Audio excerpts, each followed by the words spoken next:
Good afternoon, everyone. Today is Tuesday, August 8th, and the time is 1 o'clock. Has the front lobby been cleared? Thank you, sir. Okay. We are here today for a school board briefing meeting. Welcome, everyone. Does the superintendent have any changes or comments in regards to the agenda at this moment? No changes, sir. Okay. On the agenda, we have one item today, so we're going to jump into that item. First, item number 1 will be school support updates. So, if you want to present that, Dr. Bernier. So as the staff's moving to the presenting area, I'd like to introduce them to you. First, our 2 executive directors for elementary school and school development, Dr. Marsha Burr and Dr. Shana Johnston. Another familiar face to all of you would be Mr. Clayton Simmons, the executive director for school development, specifically in high school. And our newest addition to the executive directors, the executive director Cheryl Neely, who is joining us, and she is now the new middle school executive director. So from left to right, Dr. Burr, Dr. Johnson, Mrs. Neely, and Clayton Simmons. Before you begin, I forgot to mention Member Giovanelli will not be here today. She's currently in the aforementioned jury duty, so just want everyone to be aware of that. Please proceed when you're ready. All right, good afternoon, board members, superintendent, and attorney Kathy Dupree-Bruno. We're very happy to be here and share with you today the school supports that we have planned to implement for next year, for this coming year. And Dr. Bernier already introduced the team, so I won't go through that again, but we are excited to share the systems that we have put in place. So last week, you all received an update to the school data by Joy Marks. And so we just want to continue that conversation today. And we're going to be providing you some updates on the academic services approach to strategic planning and learning, the high quality instruction and benchmark alignment, and then the school tiering and support system. We also are going to highlight some changes that we've made to our system in hopes to impact a better impact for higher increased student achievement.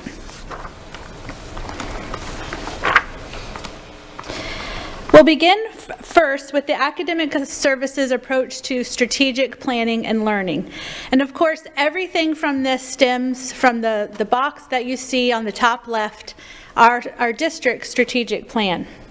We were fortunate to have been part of the refresh with you all, and from this, everything flows from it. And so everything is aligned to our district strategic plan.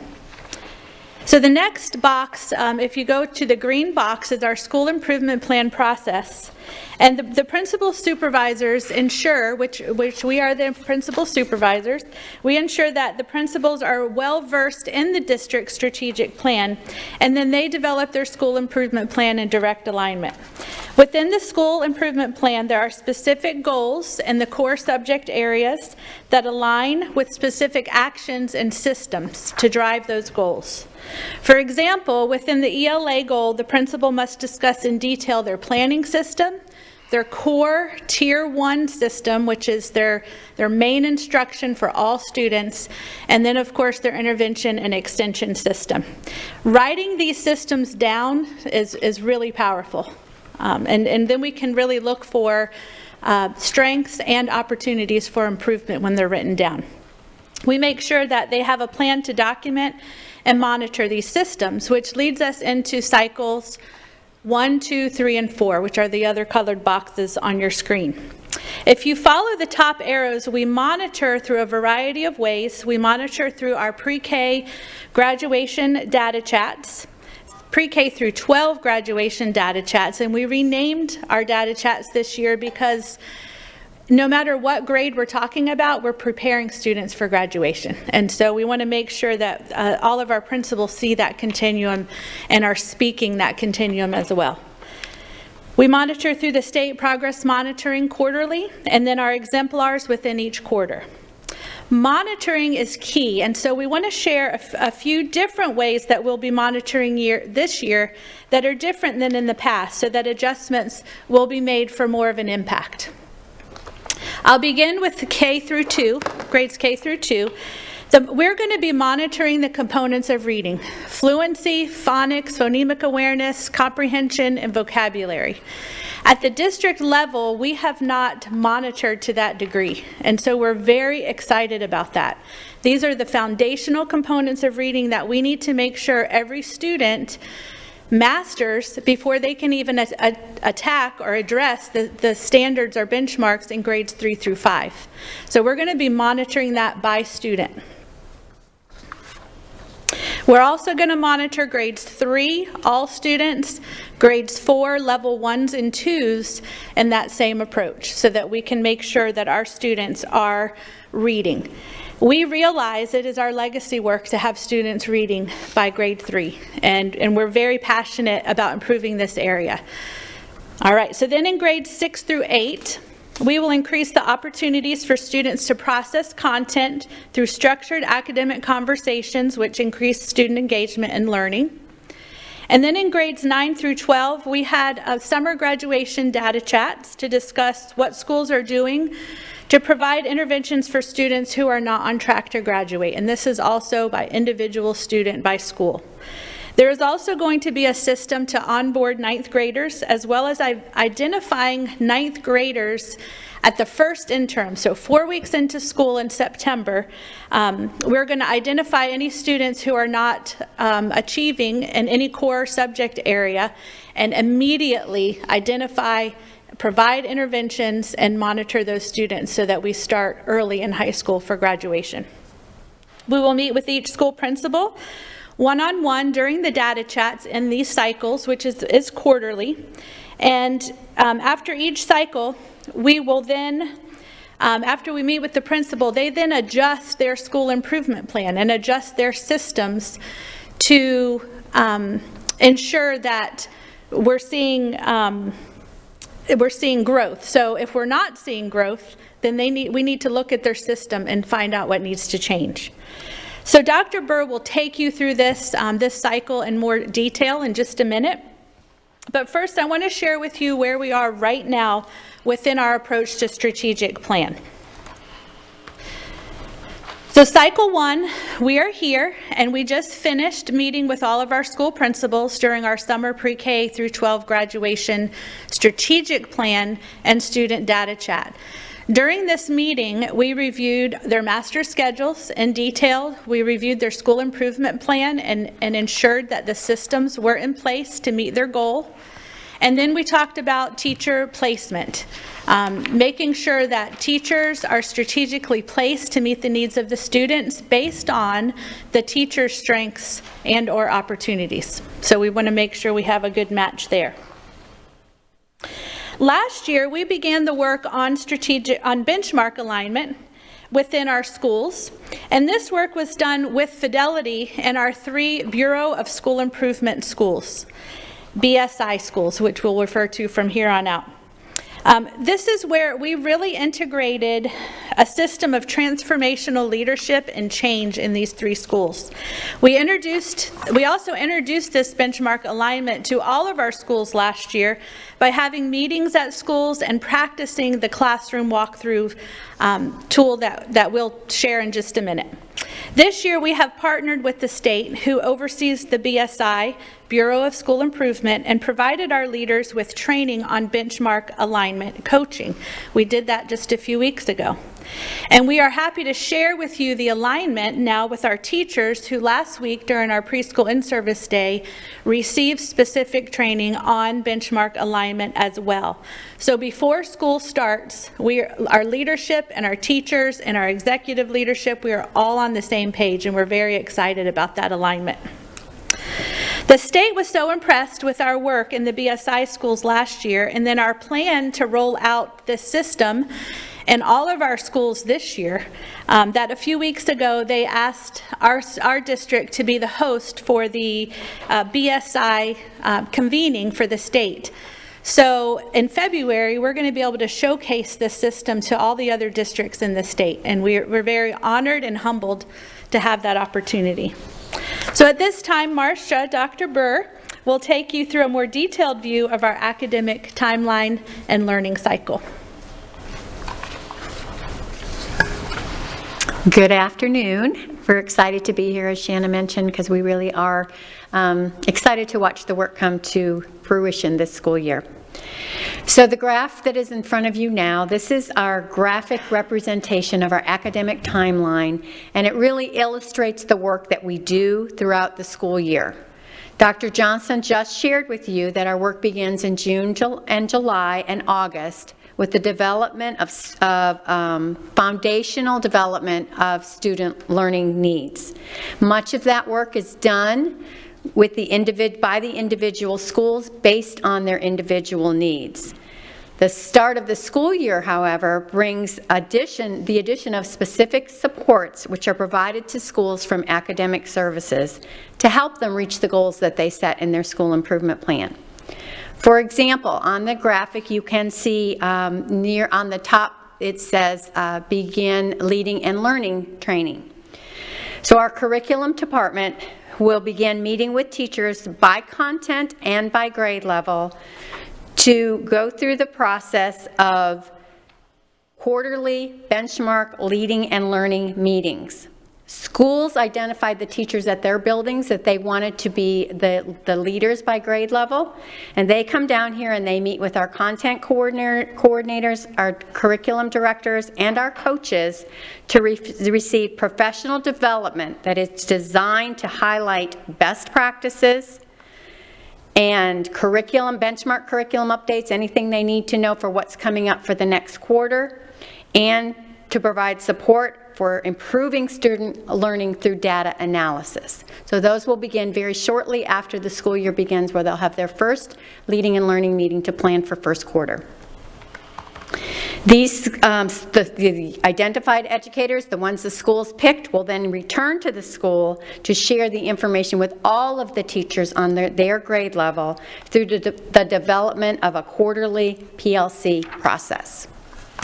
And this is very critical that the message remains the same from the curriculum directors to the content coordinators to the teachers and back to all of the teachers. It's a very tight process. Highlighted in orange on each of the quarters up there, you will also see the 3 district and state progress monitoring windows. The first assessment window will begin very quickly after school starts. It's the second week of August. And it will provide the baseline data for students currently enrolled in that school so that they can begin to use this data to plan for specific instruction throughout the year. The other components on the timelines, and you'll see they're the same pretty much on each timeline. The other components include instructional cycles, which I'm going to give you some more information about in a few moments, and also the exemplar check-ins, which we use for measuring student progress in mastering specific benchmarks. There's usually 2 or 3 of those a quarter, and they can hold up to 2 or 3 benchmarks on it, and we use it as a dipstick to make sure students are mastering what they're experiencing. On the next slide, I'm going to provide more information specifically related to the instructional cycle. All right, so this is our, you've seen this in many ways, shapes, or forms in various departments and various meetings throughout, but in academic services, we use it in a very specific way as well. The instructional cycle that we have have put in place and teachers utilize in their schools help to create tight systems to ensure learning for each individual student. This process is used by all content area teachers across the board, but I'm going to use ELA as an example. So in an ELA classroom, the teachers who are sharing the content, who will each teach the same thing, will work together in professional learning communities to plan for instruction that is aligned to the upcoming benchmarks. The teachers utilize our Lee County instructional guides, which were developed with input from classroom teachers and content specialists to guide their work. They also make use of adopted textbook materials and the test item specifications that are provided by the state. Through our BSI work last year, we found those to be invaluable to ensure that teaching and student work, questioning included, are all aligned to the rigor of that test item specifications. We want to make sure that they're receiving instruction that matches how they're going to be assessed. So that's critical. Teachers instruct and monitor throughout that cycle. You can see the teach, the assess, and the analyze sections of the cycle up there. They analyze student mastery through learning checks and the student work samples that they create through that benchmark alignment. And then they adapt their instruction as needed, providing either additional support or extension of the learning for those students have already mastered. At the end of the cycle, teachers reflect on the entire process, make adjustments to their plans, and begin again with the next set of benchmarks. Next, I'm going to turn it over to Ms. Neely, who is going to take us through high-quality instruction and benchmark alignment. Thank you, Dr. Burr. As you can see, strategic planning and focusing on the learning cycle are at the core of the district's mission to ensure that students achieve their highest potential. Knowing the standards and benchmarks is essential for high-quality instruction in every classroom, every day. This is referred to as benchmark alignment. It's the process by which teachers plan their lessons, as you just heard. The alignment includes knowing what the students are expected to learn and verifying that their direct instruction and the task that they have is aligned for students to reach the expected level of the specific learning goal for that particular day. For example, our 8th grade pre-algebra students will have a unit really in the first quarter on exponents. This unit will consist of 4 benchmarks. One in which students are expected to apply the laws of exponents to generate equivalent algebraic expressions. When there is benchmark alignment, the teacher's direct instruction will model and demonstrate what is expected from this benchmark. The activities students engage in will allow students to practice at the appropriate levels. By monitoring for benchmark alignment, administrators can coach our staff when there is misalignment. Academic Services, with the support of the Accountability Department, developed and refined this year's classroom walkthrough tool. This tool allows administration to monitor classroom instruction for implementation and impact on student learning. Let's look at the screen and I will walk you through the look-fors. The first look-for is teacher instruction. The teacher provides explicit instruction aligned to the benchmark and intended learning objective. This will be evident by the teacher's use of modeling, demonstration, clear visuals, and/or examples to show the application of the content, concept, or the skill. The second look-for focuses on the student task. Did the teacher provide a task that is aligned to the benchmarks and the intended outcome? This will be evidenced by the student applying the learning independently to demonstrate mastery towards that benchmark. The third look-for is rigorous questioning. The teacher asks questions to deepen understanding of the intended learning. This is evidenced by teachers planning questions that use the benchmark vocabulary and the benchmark verbs to assess the learning for all students. And lastly, collaboration and processing. The teacher provides opportunities for collaboration to deepen the student's understanding of the benchmark. This is evidenced by implementation of structures that allow students to process and then have peer-to-peer discussions aligned to the benchmark. Teachers, administrators were trained on all of these look-fors, and there will be ongoing professional development that will occur monthly with principals to calibrate across school buildings. This calibration is important to deepen our understanding of alignment and to create consistency across all schools. These look-fors are foundations for high-quality instruction, and the classroom walkthrough tool will monitor the effectiveness of that implementation of these foundational areas. By reviewing the data trends of the classroom walkthrough tools, supports for schools can be adjusted as specific needs are identified. Mr. Simmons will now discuss school tiering and support. Thank you, Ms. Neely. I'm going to share with you our tiered approach to school support. We support our schools in 2 ways. There is an overall tier as well as a content-specific tier. The overall tier is based on the criteria you see on the screen. This includes the proficiency of our students in core subjects, the percent of English language learning students greater than the district average, the direct certification percentage of students 60% or above, the ELA and math growth formula for our students, the percent of new teachers less than 2 years, greater than the district average, declining school grade data, the BSI status of the school, ESSA subgroup student groups, and the percent of students with no scores, that meaning that they don't have any progress monitoring scores. On the next slide, we will discuss the support for all of our schools. All of our schools receive world-class notes, which is a consistent weekly communication provided to principals by level, which shares important information. This allows all of our schools to be able to look in one place for the information they need. This year, there will be 2 scheduled monthly professional development principal meetings. The curriculum principal PD will focus on curriculum updates and training and allow our principals to walk classrooms, focusing on the benchmark look-fors.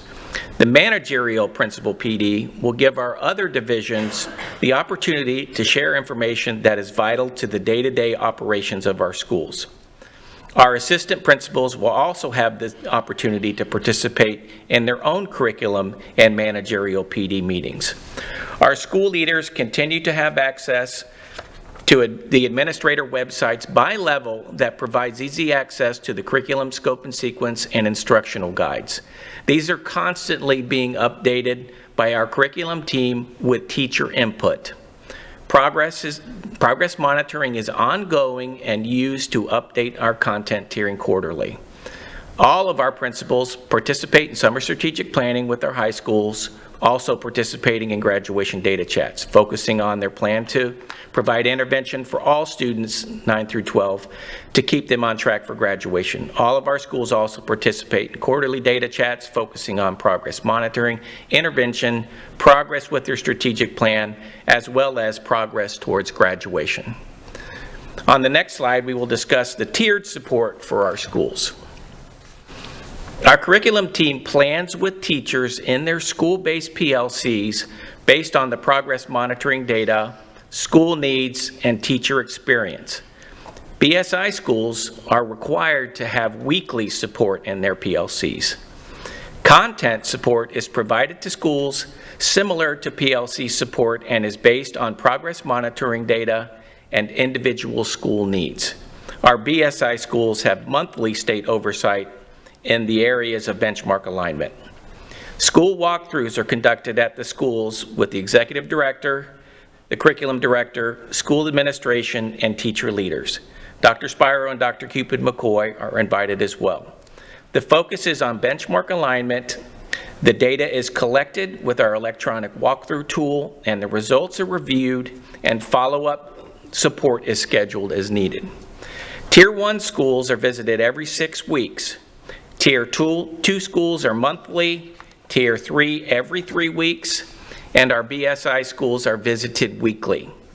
All of our schools receive tiered content support in the areas of ELA, math, science, and social studies. The frequency is based on progress monitoring data and the school needs. I'm going to turn it back over to Ms. Neely. In summary, academic services continuous improvement cycle includes strategic planning systems, high-quality instruction centered around benchmark alignment, and tiered support. The goal of this work is to improve teacher efficacy and student proficiency, which will ultimately result in increased student achievement in all content areas across all student groups. At this time, I'd like to turn it over to Dr. Vernier for superintendent's comment and board discussion. First of all, I'd like to thank the team and to the board. Let's go back just a little bit. We talked a little bit in the presentation of the simple data, which is not simple at all, right? The data is very complicated. It was a brief discussion of overall proficiencies. You've asked for additional data regarding each individual school. We're also going to begin to release data to all of you regarding our student groups. In other words, when you look at reading proficiency, how do our Caucasian white children perform? We'll use the same state labels that the state uses compared to our African American population, ELL, ESE's children. So it's really important not only for us to look at the overall proficiency, but to look at the depth of those scores. really what this is about, and I always go back to Ms. Morgan's question from about a meeting or two ago of what's different. I think what's different is the fidelity at which we're using. So let's begin with the big umbrella that you've been working on with me and Dr. Savage, and that is the strategic plan. On the 16th, you're going to get an update on the strategic plan. It will be in-depth. We've written key performance indicators for each of those pillars that you defined around student achievement, retention of staff. We've gone as deep as looking at annual measurable key performance indicators for all of our other departments like facilities and construction, budget and finance, because we just really think that everybody has to be seeking operational efficiencies and an opportunity to continue to contribute back to the general fund so that we have as many dollars as possible to work with instruction and work with our available staff. Making that school improvement, that strategic plan live, where that lives is in the strategic improvement plans of our schools, our school improvement plans. That has been, from my estimation, a missing connection. Not any denigration to any of our principals, not any issue with our executive directors. It just hasn't been operationalized to take a strategic plan that will have a public-facing scorecard. In a sense, you'll get a regular update. Just like you get an update on a student, you'll get a regular update on how we're performing as a school district. Clearly with a pass-fail at the end of the year as well, right? The final exam will be definitely related to a majority of those test scores. I really look forward to that presentation, but the work being done prior to the school year starting, talking with principals, operationalizing your strategic objectives and goals into those school improvement plans, maybe for one of the first times in a long time, truly is the beginning of that connection. But we also know that plans can very easily be written, placed in a 3-ring binder, and then they can be placed on a shelf.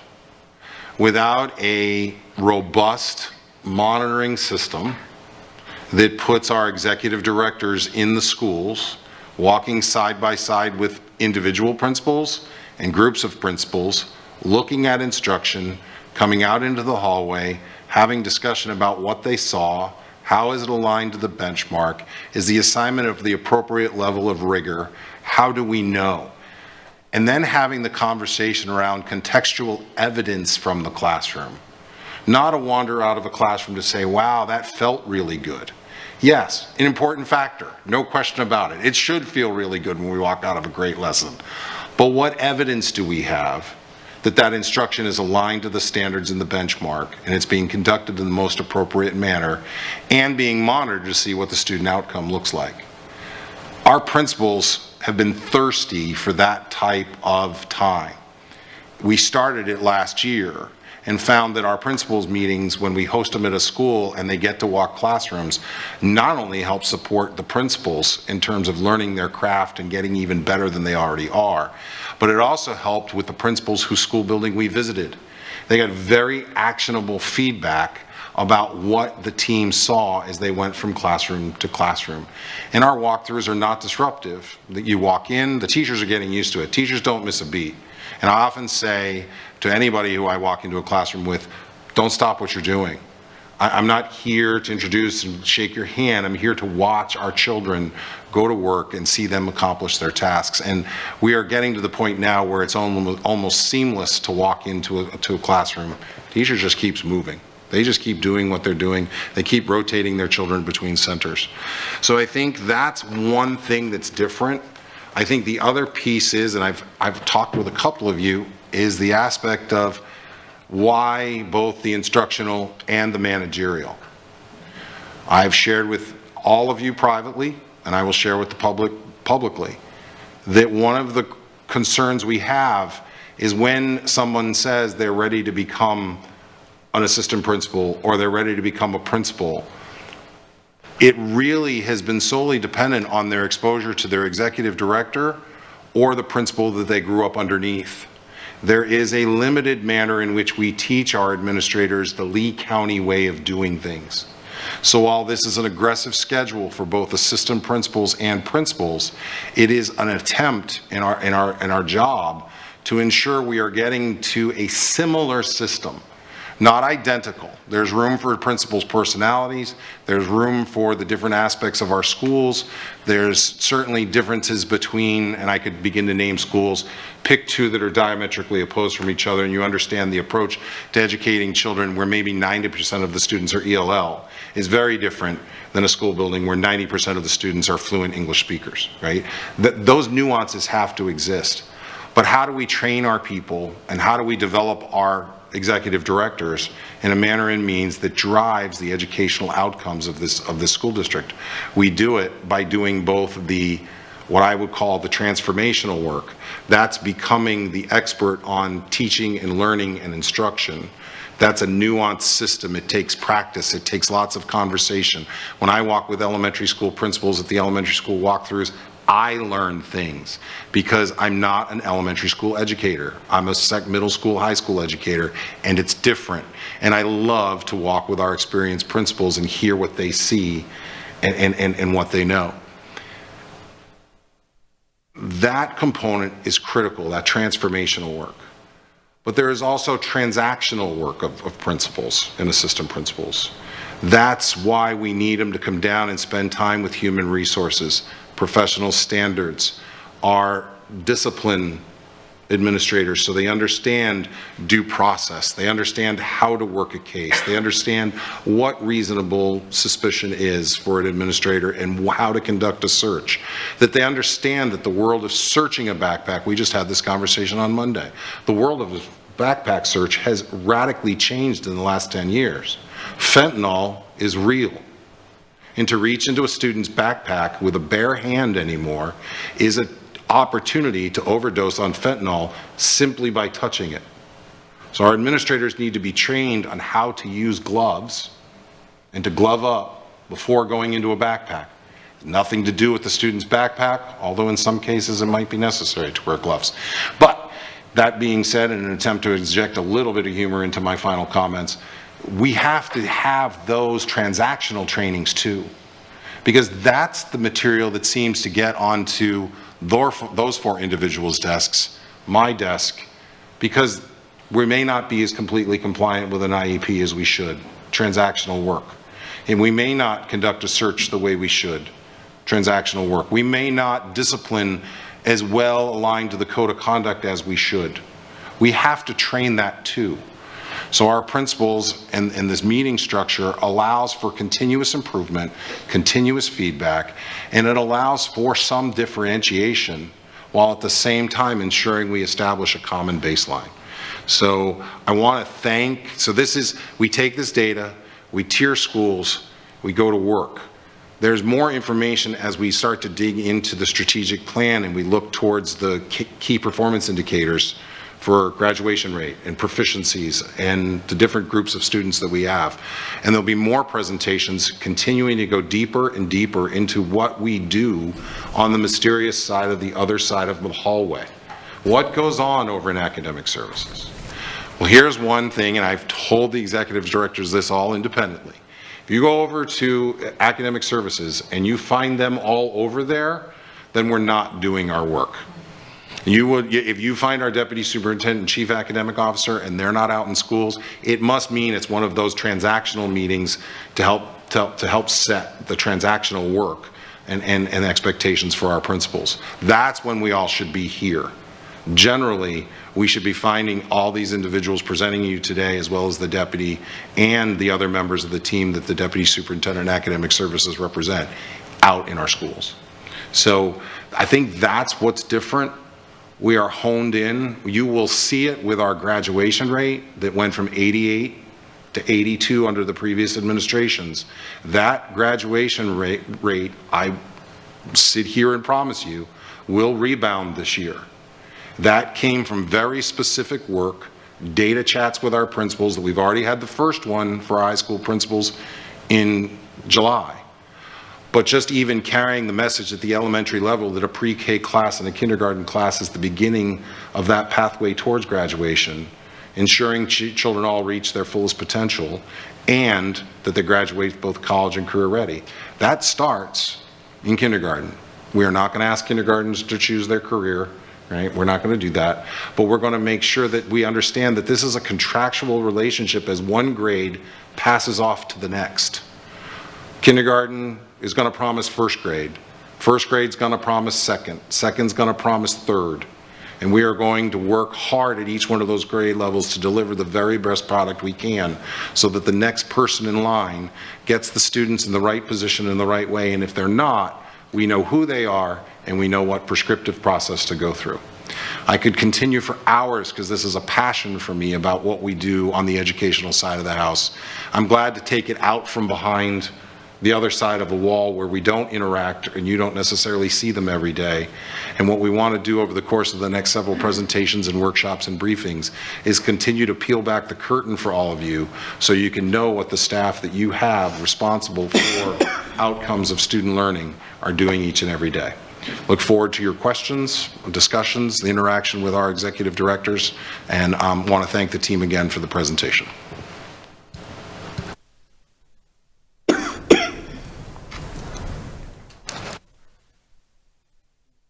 Sorry. Thank you, Dr. Bernier, and thank you to the academic team. I truly appreciate the work you're putting in and the overview you gave us. So next up, do we have comments, questions from board members? Ms. Patrica. Thank you. So, Dr. Bernier, I have 3 teenage boys, and I don't want to touch anything they own without gloves on. So, I get it. So, hearing this presentation, I honestly don't think that in 7 years on the board I've ever been more confused. And this goes to the point that we often try to make, which is just because I went to school doesn't mean I'm an expert in education. I don't know what you all do, and I'm not going to try to substitute my judgment for yours because you're the experts, you were educated here, you know what you're doing. My primary question was, what is different? Because I don't expect to understand everything that you just put on those slides, but I do want to know what's different. So beyond fidelity to the strategic plan, I guess, what are the highlights of what's different?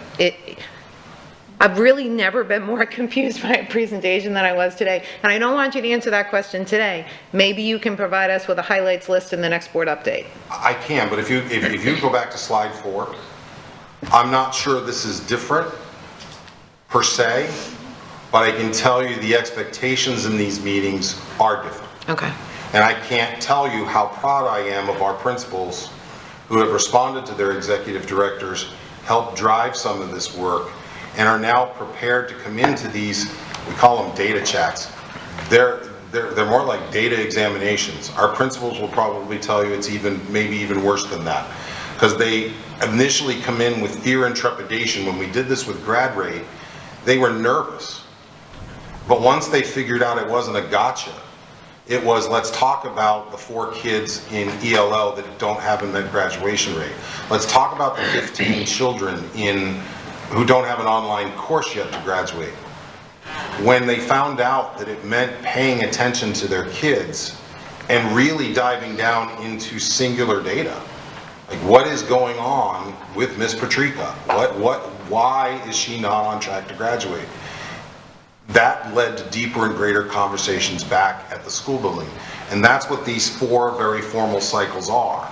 There's a pre, where we look at the master schedule. Are we aligned? Are we taking care of our ELL students? Are our ESE children appropriately scheduled? Do we have our advanced students in the right advanced coursework at the elementary, middle, and high school level?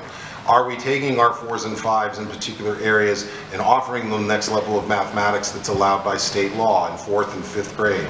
So a 5th grader can be taking 6th grade middle school math. Are we doing those things and really drilling down into a school building as an elementary executive director with the principal and with their team to get to that point? Then continuing those cycles, continuing to look as progress monitoring 1 and 2 happen, what is the data telling us about how schools are progressing, and in preparation for PM3, which is the final sort of high stakes, even though the state still calls it low stakes, it's how we will determine grades and proficiency levels for our children.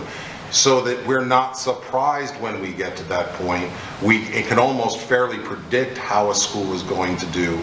We're able to pretty much predict how our high schools would do with graduation based upon our graduation meetings and continue a meeting with them and talking about it. This is the same process applied to talking about how our students learn. And I'll defer to the team, especially those who've been here longer than me, and there are a couple over there that have been. Actually, 3 of them been here longer than me. I do finally outnumber one person on that panel over there by about a whopping year. But I'd ask the team to highlight for yourselves what's different about how you impact, how you interact with your principals, and then the additional piece potentially of what we're investing in you in terms of the Wallace Foundation and the work to invest in you to be even better at being a principal supervisor. I can highlight two things specifically, and one is the monitoring of the foundational reading skills in elementary. And K to 2, we're going to be monitoring those 5 components that I mentioned before with fidelity. And full transparency, we have not done that well at the district level. And so we're very excited about that change. We're going to be K through 2, K through 3, actually all students, and then level 1s and 2s and grades 4 and 5, because we know if you're below proficiency, you have some serious holes in the foundational skills. And so we're very excited about that. That is a big change. The other change, I think, pre-K through 12 is the benchmark alignment piece, and really having a laser focus on when we walk classrooms what we're looking for. Is the teacher instruction matching that benchmark? Is the student task, so we walk around and we look at student tasks and the work they're working on, whether they're in groups or independent, however they're learning, is it in direct alignment with the rigor that the benchmark is asking for? That is a huge area of improvement that we saw last year. And so we're ready to hit the ground running on that. And then questioning. Are the questions on the student tasks and the questions that the teacher's asking in direct alignment with what the rigor of the standard is, or benchmark is asking? A lot of times, if you look at the benchmark on the board, there's verbs within that benchmark. Analyze is a common one. That is a more rigorous benchmark or ask or task than identify. That would be like a level 1. And so we have to make sure if it says analyze, that the students are analyzing. And a lot of times there's a disconnect there. And so that's our job in coaching, and why we felt it so important to have our principals trained on coaching through this benchmark alignment. That's different. That's the huge difference than in the past. I don't know if you want to add. I'll just add to that I think the biggest, I've been in the district 32 years and been a turnaround principal, had to do all of that kind of stuff, but the difference is this, we started it last year and really are honing in on it this year, is we used to look at overall data for schools. Are you making enough gains to be an A, B, C, whatever you're going to be? Now it's, but when you do that, let's say you have 62% proficiency and you are an A, you still have 38% of your population that are not making the gains, and you're impacting their ability to graduate and perform as in society once they're out of school. So the difference for me is it is student by student in every area. We look at their data based on students, and as Dr. Bernier mentioned earlier, we're looking at those groups that typically underperform specifically. Where are they? Where are they in comparison to the rest of the students in your building? And what specific plans are we putting in place to make sure that those kids are also learning at high levels of proficiency? That's the biggest difference for me. It's that shift from overall school performance to each individual kiddo. I've got 4 grandchildren in the Lee County school system, and I want to make sure that every one of them have equal opportunities to achieve at high levels. And that's only going to happen when we move from overall school performance to individual kid performance, student by student. And the principals have really, they were scared. As Dr. Bernier mentioned, they thought, it was, oh my God, how am I going to know all this stuff? But once they put their systems in place to track that and know it, they are proud to be able to speak to the individual needs of the students in their building. And that's a huge difference that I see. I think about on the high school level, what are we doing differently? Because that is important, because if you do what you've always done, you're going to get what you've always gotten. That's the statement. So last year we started the graduation data chats, and there was, it was clunky at first, like you start anything. But if you had the ability to be a fly on the wall and saw these summer graduation data chats, I think you would have been very, very impressed. I can tell you that we have 15 high school principals that have a good solid plan on how they're going to get. Remember last year we focused on the seniors. This year, what's different in the summertime is we're focused on 9, 10, and 11, and 12. So every single student coming in, including the incoming ninth graders, all the way through, our high schools have a very specific plan for each group of kids within their building, down to the individual name of students. When they're able to talk about, we got 36 across the stage this summer, but I think of the one kid, and they can talk specifically about the issues that child had. It's individualizing the processes that we have in place based on the kids that they have in front of them. Another big component is a systemic plan for onboarding our ninth grade class. We had grandiose plans for doing this last year. The hurricane got in the way. But I can tell you that across the board, every one of our high schools has a systemic plan to onboard every ninth grader, not the ones that only come to the orientation, because that may be a small component of our kids. This is they're able to talk specifically about what that plan is, and to make sure they're including everything that our ninth graders are going to need to be successful students in high school. The other big component is not waiting until quarter or semester to provide interventions for students, because once you do that, they're already behind, and then you're playing catch up. Our big day for high schools and all of our schools is going to be that first interim 4 weeks in. And our schools are able to tell exactly what interventions they have in place for those children, the meetings that are going to take place with the child, the staff member, and the parent, how those are going to take place. And then the follow-up is the most important piece. When that child doesn't show up to the intervention, what are we going to do to make sure that we find them and we have follow-up with that? That shift to being able to talk about every single kid in the building and have a plan for them is going to have tremendous results. And I'm very proud of the work that our principals have done. So that's a snapshot of high school. And I don't get the privilege of knowing what happened last year and previous years. However, I'm super excited about being here to just voice some of my expertise in the world of high school and how that can support the role of our middle schools and leading our students to success when they leave their eighth grade year, moving into ninth grade, to have more students on track, so that's less work that our high schools have to embark on. But I really believe that it starts with, let's get really, really good at the small things. The small things are, how do we incorporate reading, writing, and talking about content on a daily basis? Not once we planned it, but little small chunks every single day. When we can get really, really good at our kids reading, writing, and talking about content every day, at that point we can move to something more innovative. So that is really my goal this year in working with our middle schools, is how we get our children to do the heavy lifting.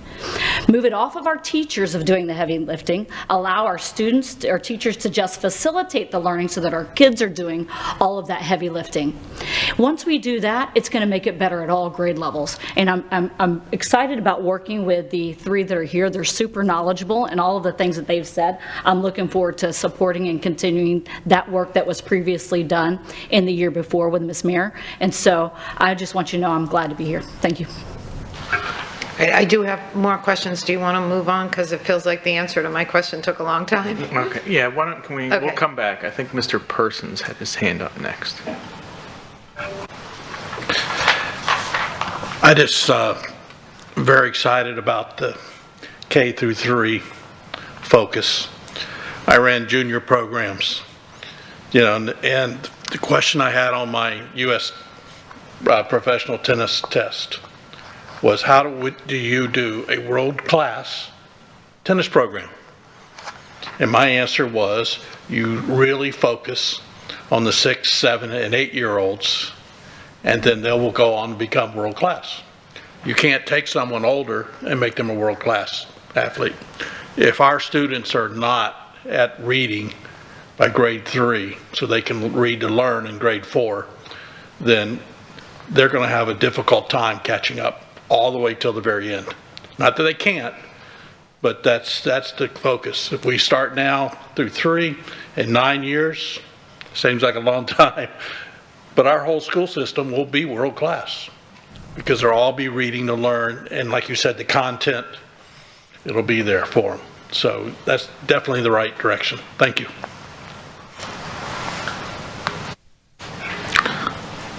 Ms. Morgan.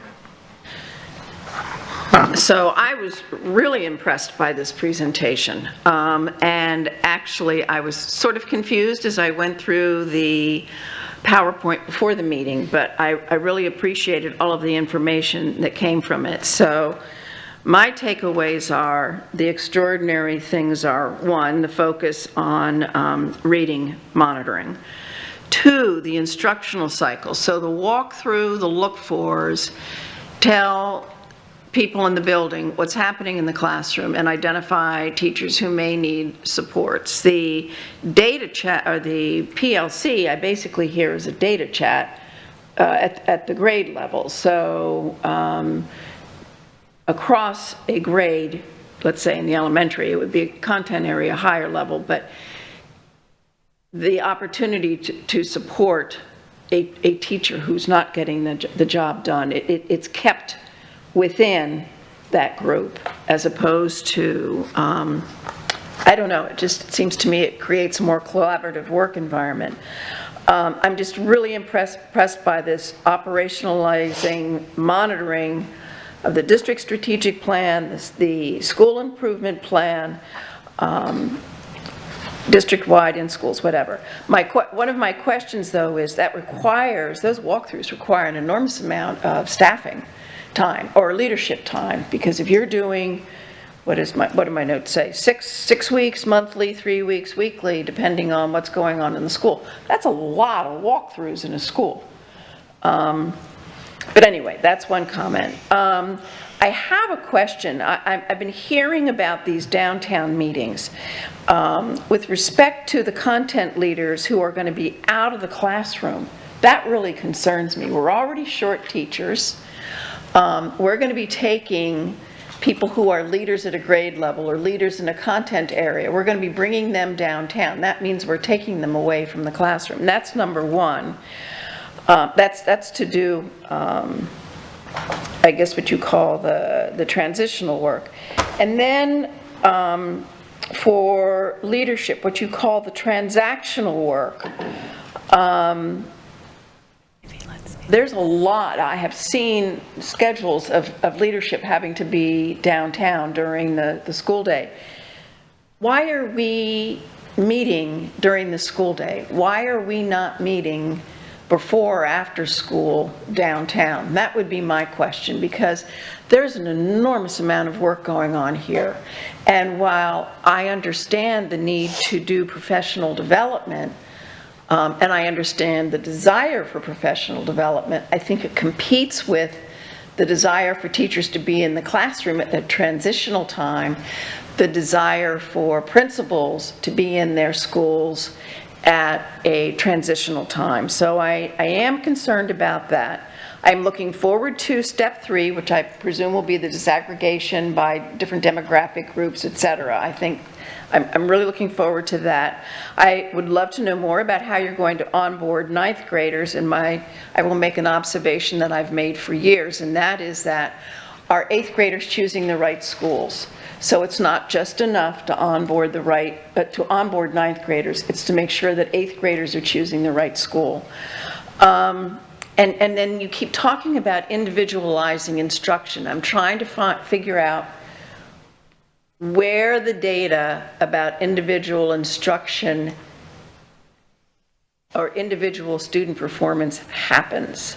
So that comes out of the student data chat. That's the principal and the teacher doing data chats for their classroom. Is that what you're talking about? That part was not clear to me. And I have one other question, and that is, when you were looking at the school improvement plans, were you surprised? So I would presume there's been a lot of work done on school improvement plans, and that in itself would be an enormous step, in my opinion. Those are my comments. So let Thank the you. record show the executive directors nodded their heads. Yes, yes, they did. They'll never turn up on the tape if the camera's not pointed at them at the time.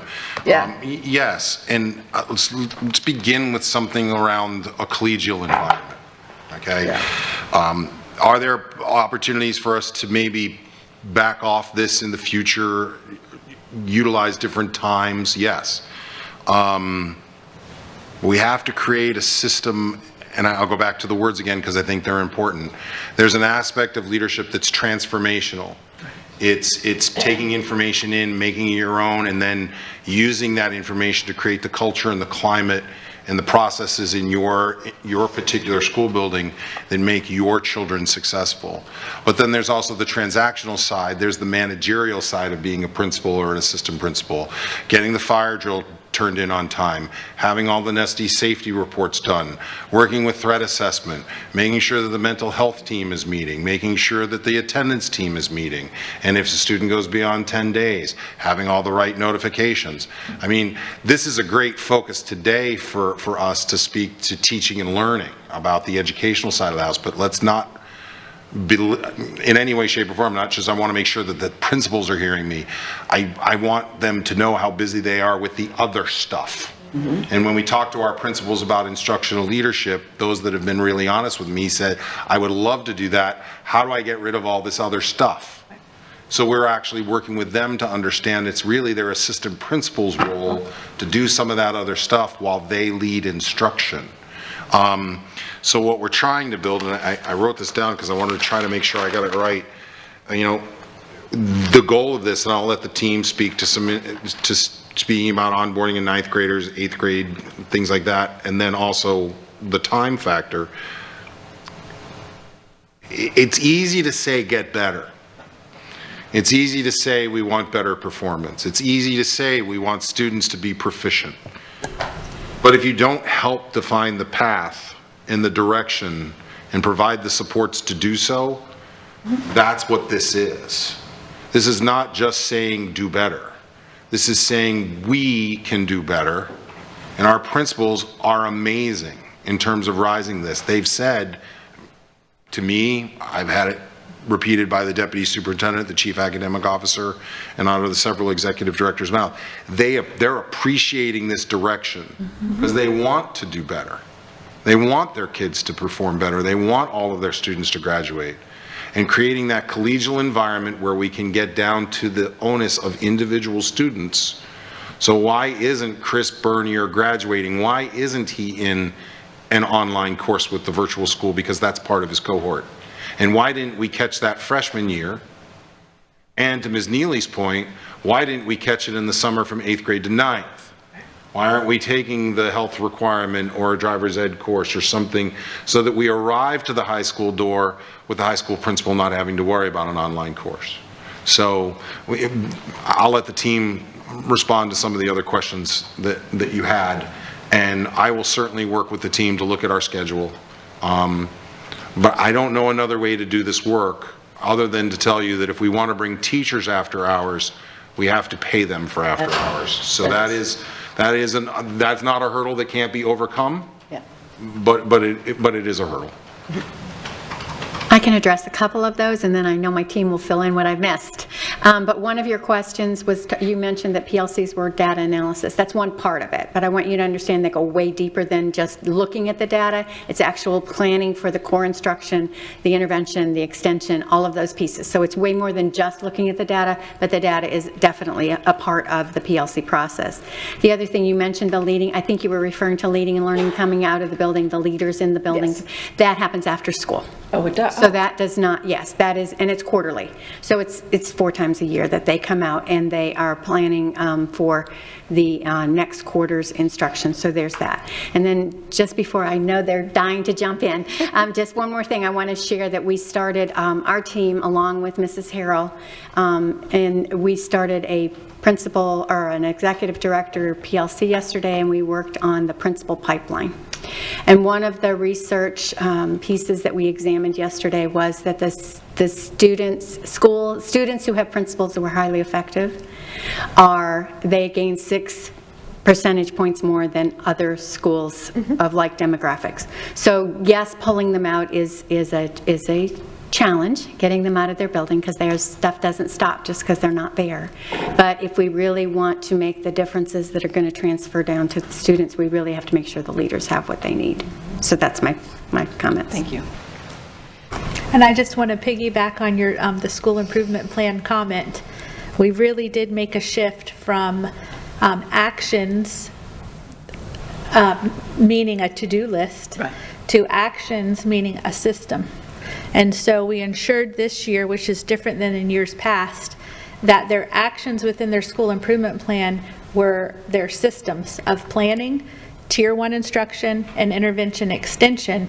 And then we made sure that they understood the components of a system, which are, what is it? How is it monitored? How is it documented? And then what is the impact you're expecting from this system? So that when we're sitting in our data chats quarterly with the principals, we can look back at their school improvement plan and their systems that they have documented and adjust right on the spot, because there may be part of that system that they're missing. So that is a big difference this year. And it's been a learning curve. A good one. Yeah. There it goes. Anything else, Ms. Morgan? No, that's it. Okay. Oh. If you had something, go ahead, sir. Sorry, I couldn't get my red light on. I wanted to talk about the freshman onboarding. You asked specifically about that. I will tell, we collected data last year, and we found out that not all of our schools were onboarding freshmen.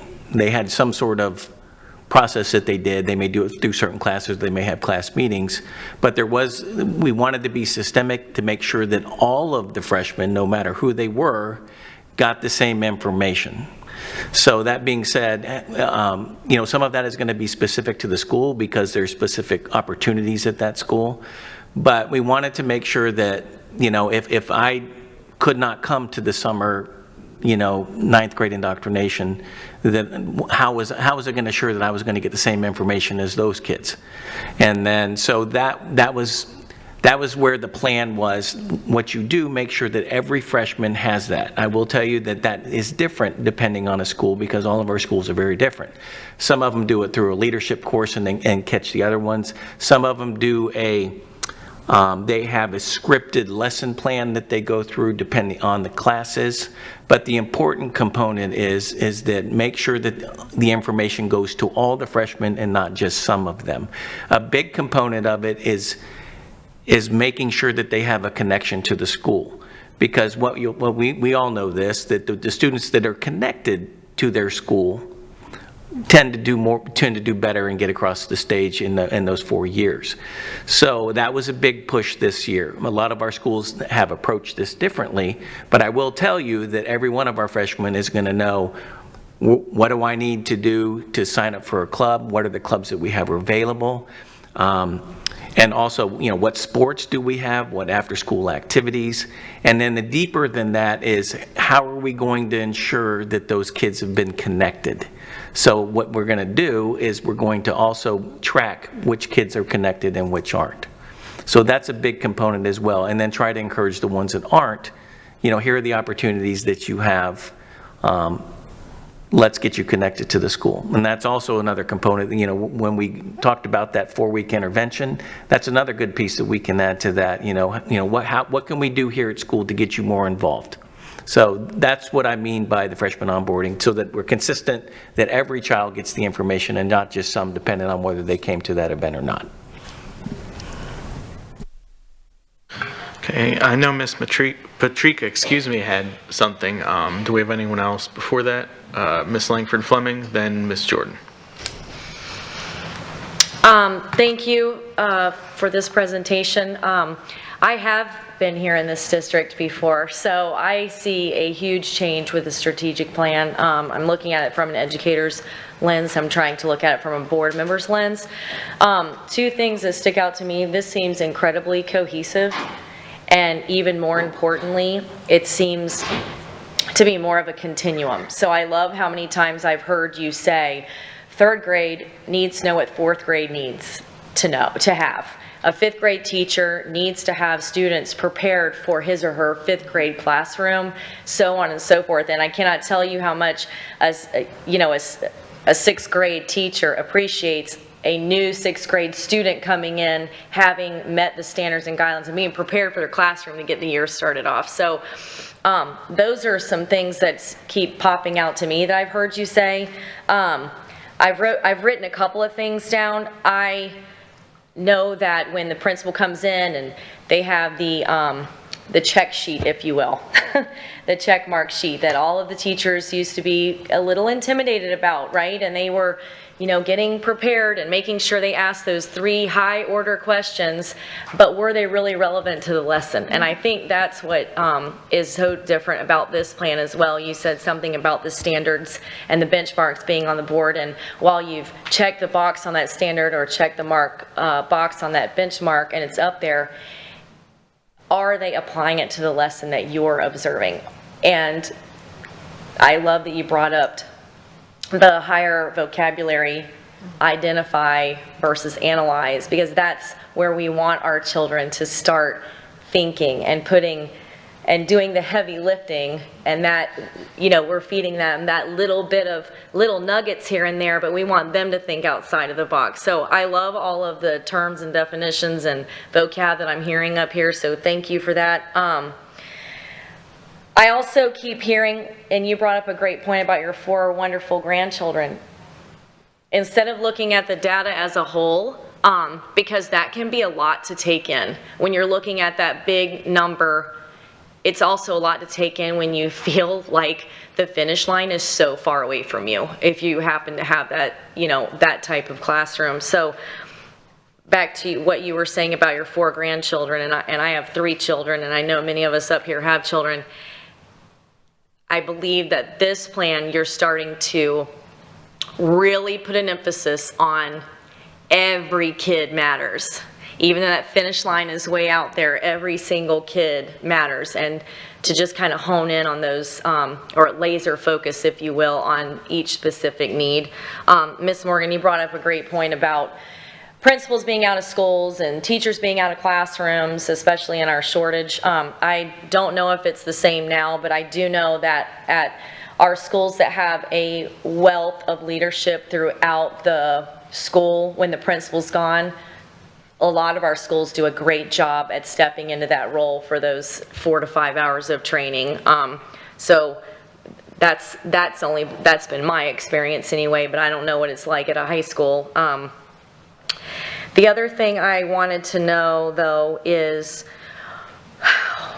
this is often what I've heard teachers say, once you have looked at the data, you've given the test, you've given the assessment, you've done the whole gambit on a Friday afternoon or a Thursday or whenever it is, and you realize 50% of the class did not get it. How are we allowing teachers to have time so they don't come too far off that assessment calendar, but are able to go back and maybe review, take a deeper dive? What are some things that we're doing there? So I'm going to let the team answer that, but first I'm going to say there's a really amazing process that occurs, and thank you for bringing that up. Right, as an educator, you give an exam, you thought you've taught everything the right way, and then the data comes back. And back when I used to run, I remember running and found myself in front of my team leader's house. And I walked in and I said, I don't understand I mean, I know I taught all this and the kids didn't do it, and her sage advice at the time was amazing for me as an educator, and a great learning opportunity, because we have to provide our teachers an opportunity to go back and reteach. But I will also share with you that the way our curriculums are designed in a spiral nature, and I'll let the team explain this more technically, there is opportunity to reteach skills as you move forward with the progression of the course. Sometimes our teachers will choose to stop the progression to go back and reteach when they can be coached that the reteaching actually occurs moving forward. But I'll turn it to the team. They probably have a more technical explanation than what I just provided. So I can speak to elementary for that. In our master schedule, we have built-in time just for that purpose. So for ELA, we have 60 minutes of intervention or extension, and it's benchmark driven. So not only do they get during that time the foundational reading skills they need, but then also the benchmark needs that they may have. So at that time is when we scaffold down to help them to continue to master, or to try to master that benchmark. We have a similar built-in time for math as well. And so it is the expectation that that happens during intervention extension time, but also during our core instruction times, which is why we wanted these systems to be written out. In our 90-minute ELA block and our 75-minute math block, there are our rotation times built in, where that is the expectation when the student comes to when the student groups come to the teacher, that they are scaffolding that instruction so that they can eventually master the benchmark. Okay. Awesome. And I'll just add to that, that they are, at the instructional cycle that I shared with you a little bit, you'll notice there was times to monitor, assess, reassess, and adapt. Remember those in there? So hopefully, if following that cycle with fidelity, we're catching those before the end of the instruction totally, and we're intervening within the window of that benchmark instruction. So that's the purpose of doing those little dipsticks and the checks and the exemplars and things, to make sure that they're learning as they're going, and that we don't get to the end and have huge gaps. It happens, and that's when we go into the interventions and we provide that specifics. But if we're following the instructional cycle with fidelity, we're catching them as we're going and not allowing them to get too far behind. Okay. I will share with you at the high school level, there is additional time that is built into our instructional guides and our pacing guides to allow for exactly that, if there is some reteaching that needs to go on. I will tell you that there were situations we ran into last year where there was, due to a teacher shortage or issue, not being able to cover content area, that's when our content team will go in and work specifically with that group's PLC, and they will adjust the pacing guide and the curriculum guide to customize it for that school.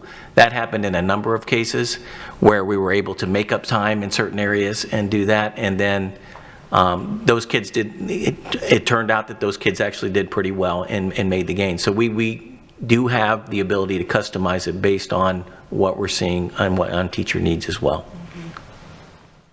And that's the same at the middle schools as well. Secondary schools in general have, I'm going to call them flex days, built within the scope and sequence of the particular school year. The other thing that teachers can often do is pull small groups. They might have rotations that occur, and that teacher's small group will be an opportunity to focus on that specific skill that individual or couple of individual students may need, while the rest of the class is provided with an extension activity at that same time. Ms. Langford Fleming, is that it? I have a few more, but go ahead and move on. So that way everybody. Ms. Jordan? I just want to say thank you. This conversation is really phenomenal. I'm learning so much, and just the questions that are being asked from my colleagues and all the information that you all have given in the presentation, I really do appreciate it.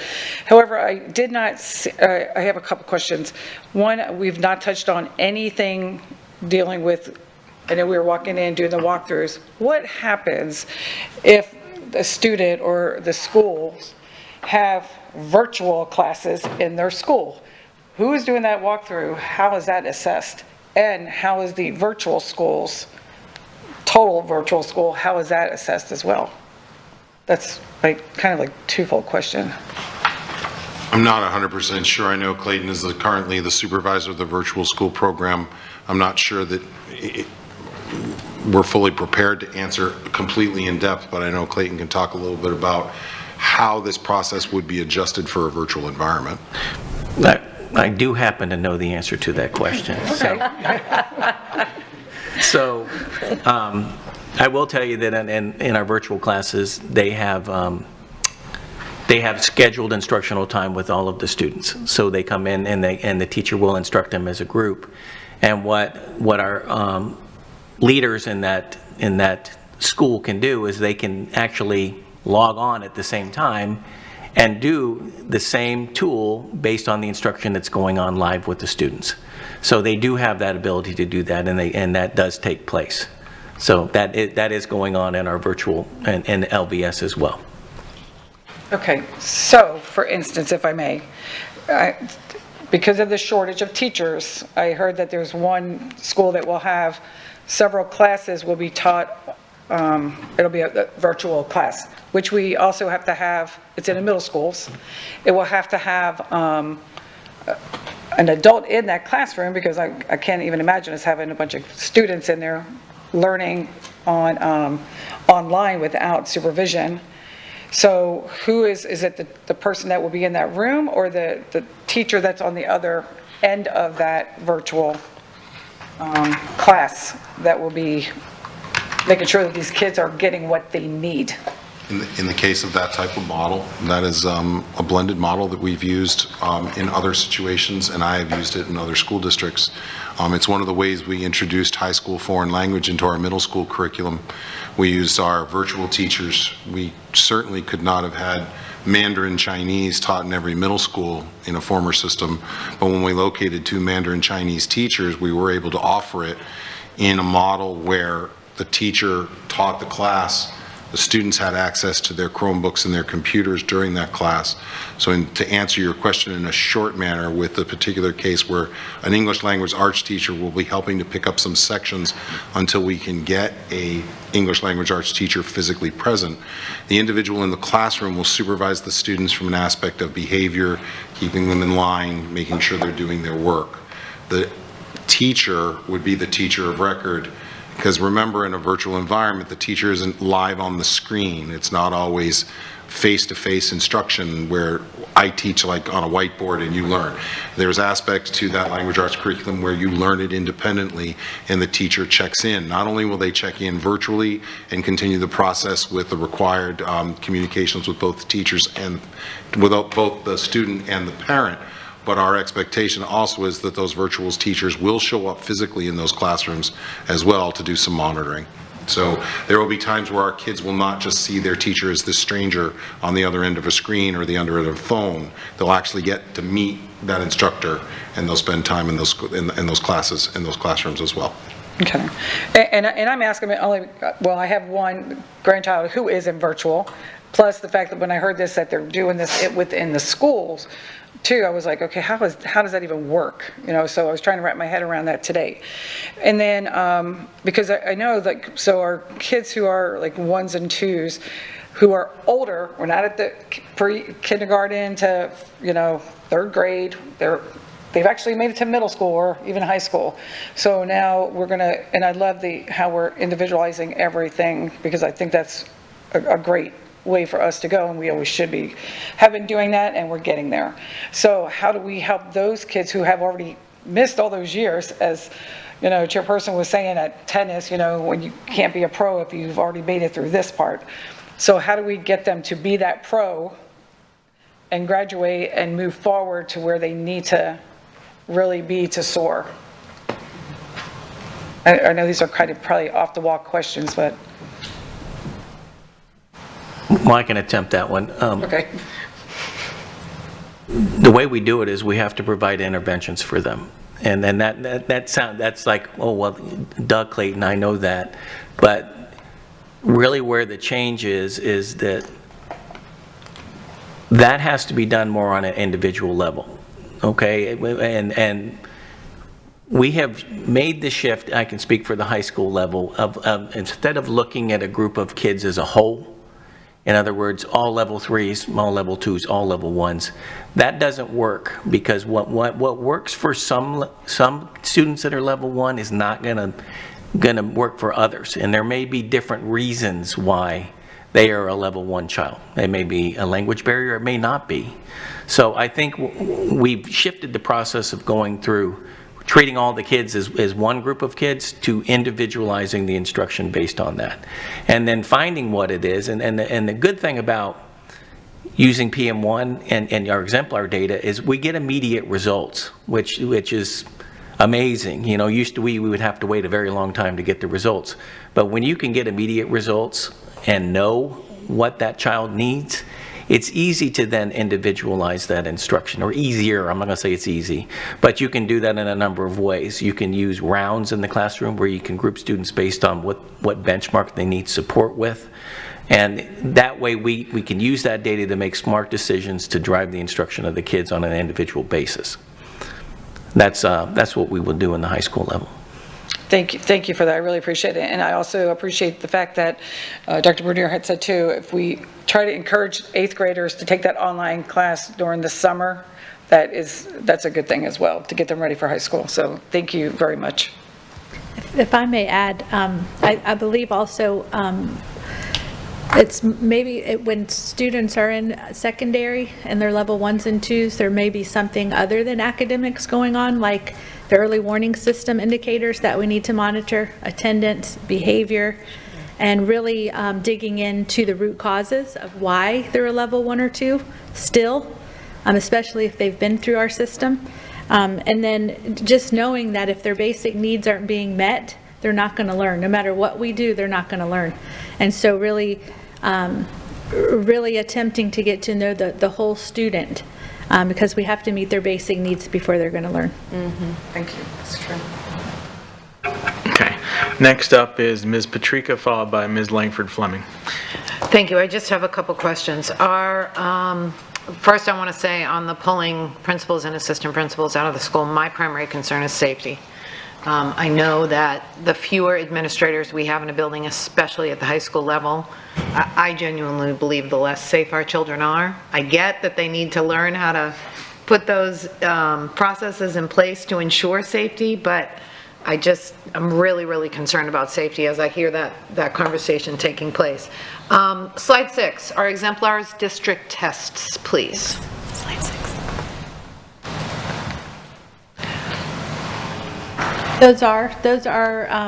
They are, I wouldn't say they're district tests, they're built in a partnership with our teachers and with teacher input. And so, but they are checkpoints that we use to monitor the benchmark alignment, the benchmark mastery in between progress monitoring quarterly. Because if we wait 9 weeks to do intervention, it's too long. These are 2 to 3 times per quarter. All right, and then we hear all the time we don't hear all the time. I've heard frequently that the art of teaching has been lost and that teachers have to follow a script in order to teach. Is this further scripting instruction for teachers? I don't believe this is further scripting teachers. And one of the things we talked about, and I had a great conversation with the deputy superintendent last year, and carried that to many of my teacher focus groups I met with. What are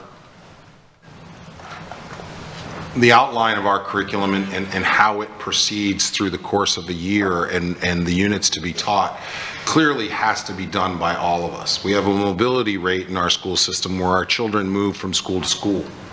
So if I was to be at a school out east and the American Revolution was taught when I wanted to teach it, and I taught it in September, and then the student moved to Cape and he walks into an 8th grade, it walks into a U.S. history classroom and they're in the middle of teaching the American Revolution because that's when that teacher chose to teach it. So the order of instruction is incredibly important. The art of teaching, though, and how a teacher gets to benchmark with a child really can be up to them. The more inexperienced, the newer a teacher, the more we would expect a more heavy reliance upon the order of instruction and the information we've provided and the lessons we've provided. Our teachers, knowing that they can impact a lesson, have the ability to make some adjustments within the curriculum to teach author's purpose, maybe in a different way that's fully outlined but the expectation is that the students are still going to reach that benchmark standard and be able to demonstrate it. So I'll let the team further explain. But that's something that we've talked with teacher groups and with principals about, as I did all the dialogues with them last year, and we'll continue to do that moving forward. I'll try to address that. We have not mandated that teachers must use the instructional guide. Speaking from a principal's perspective, what I have found is that when they understand the amount of work and the fidelity to the benchmark and the rigor that is in place for them to choose from, most of them will readily adopt it. And within that instructional guide, there's a wealth of strategies, resources, that no one teacher could possibly use them all. So even if they are using the instructional guide, the art of teaching is coming from choosing the resources that are provided to them that match the needs of their students, and that they put that all together into a plan that ensures the instruction matches the benchmark, that the students are learning at their level of rigor that they need to master the end of the year progress monitoring, and still gives them the flexibility to teach. As Dr. Bernier mentioned, we're trying to eliminate the random acts of instruction that not all students would get unless there's some basic format to follow for the teachers. But they're not ever mandated to use that instructional guide. It is strongly recommended because they've done a lot of intensive work with teachers themselves on those committees and our content experts developing those plans. Okay, thank you. And then my final question is, who is the author of World-Class Notes? We each do our own at our level. And Shannon and I have the luxury of alternating, so we don't have to do them every week. Thank you. So we alternate. Please don't take my comments at first about my confusion to be any kind of a criticism. They instead were really meant to be praise for you guys, because clearly you know what you're doing and I don't. So thank you. Ms. Langford Fleming? Yeah, just one question as we were talking here, and thank you for that question about the, that you just asked, Ms. Patrica. I was kind of pondering that as well. The BI students that are in some of our schools, those groups that we have, what is regarding this, the whole, because they have they're a different group of kids, I understand that. I was fortunate enough to be able to teach some of them. Are they on a way through their own instructional plan to exit that program? I had a teacher ask me about that. I mean, that's based on their individual educational plan, their IEP, so Okay. it would be individual by student. But yes, I mean, the ultimate goal is to, mainstream into Gen Ed as much as possible as appropriate. Okay. So IEPs carry with them what were referred to as a box, and it's usually number of hours or periods that's representative with an IEP is time with non-disabled peers. Our goal always is to provide as close to a mainstream environment as we can in our models. However, there are some students who need full time, but the goal is you review that IEP at least annually. It's usually also reviewed more often, depending on parental involvement. As students start to make progress, we look for opportunities. I used to speak with my exceptional education teachers, specifically my teachers of specific learning disabilities, SLD students. Their goal was to really sort of work themselves out of a job. They never would, because there's another student to take the place of a student who you've moved to the mainstream. But as you continue to develop help and supports, and as they learn specific strategies to either deal with their behavior or a disability, then their ability to move towards the mainstream, maybe not fully, maybe it's a stop in a co-taught type setting where there's both a content area teacher and an ESE professional present.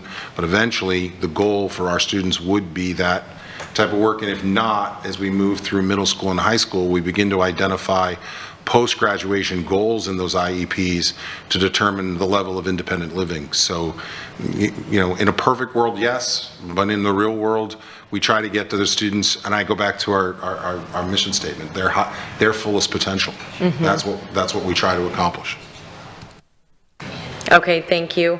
And my last thing was, I know that a couple of our schools are doing a program called Capturing Kids' Hearts, and what you're talking about with administrators, that just is speaking so much to that program. I was able to do a little bit of research on that last night, and those peers of mine up on the board today, I would recommend you look into that. I know a couple of our schools are implementing that program. It reminds me a little bit of Love and Logic way back in the day. But one of the phrases that stuck out to me when I was reading it was, when the school administrator provides ongoing support for teachers using this process, the entire school grows a sense of loyalty and enthusiasm for learning. And I think that's what Mr. Simmons was saying earlier. When they start to grow into loving where they're at and they have a buy-in at their location, they are going to want to do more for their teachers and themselves. So, but thank you. Everything was great today. I appreciate all the hard work. Yeah. Before I ask my comments and questions, does anyone else have anything else at the moment they want to ask? Or okay, I'll go ahead. Thank you for this presentation. I truly appreciate it. Thank you to Ms. Patrica for your initial question. I kind of had the same thoughts on that, so that did help. I appreciate that. Looking forward to the further data that we'll see soon. Appreciate the 9th grade transition program, especially as a parent that will have a soon-to-be high schooler in a year. Appreciate the focus on individual success of each student. I really do appreciate that, and I'm glad to hear that is being really impressed upon everyone right now. Question, not specifically names, but when you're talking about going out to the schools in regards to the benchmark alignment classroom walkthrough, who is doing this? I know that's, again, a simple question, but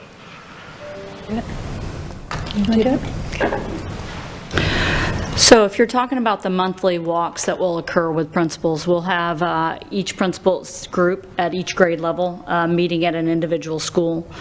Those principals will be divided into small groups where they will walk classrooms and then step outside to talk about what they saw from the tool.